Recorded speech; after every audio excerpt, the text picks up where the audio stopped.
Xabi Alonso's Real Madrid fate has not yet been decided, but Wednesday's Champions League game against Manchester City at the Bernabeu could prove crucial. Fans are losing patience and Madrid were booed off after Sunday's 2-0 La Liga defeat by Celta Vigo, prompting an emergency meeting for the club's hierarchy to discuss Alonso's future. Real remain 4 points behind leaders Barcelona, having won just one of their last 5 La Liga matches, and, after a dramatic slump since beating Barcelona in October, it seems now his chances of survival are very slim.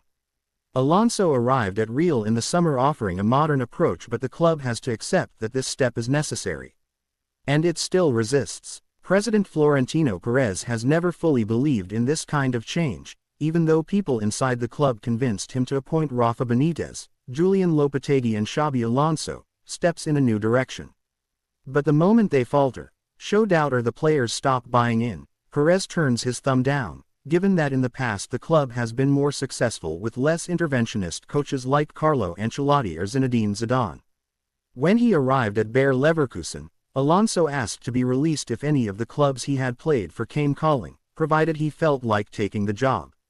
He added one more team to that list, Manchester City, as Pep's eventual replacement. Now it could be Pep who leaves him without a job. Madrid's return to the Bernabeu after 6 games away reflected everything that has gone wrong across their run of just 3 wins in 7.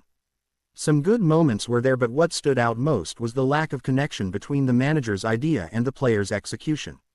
They don't seem to fully believe in the plan.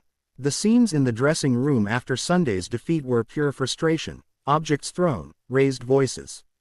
Any time someone tried to blame the referee, the response was immediate: "That's a bad excuse." Alonso had shouted a swear word towards Fran Garcia when he had been sent off, and the manager said in the press conference that he did not like the referee's performance, but it was no excuse. The most worrying moment in his press conference after the Celta defeat was when he said certain things had been prepared, a higher tempo, pressing upfield, but the team didn't apply any of it. Echoes of what previous boss Ancelotti had warned him about.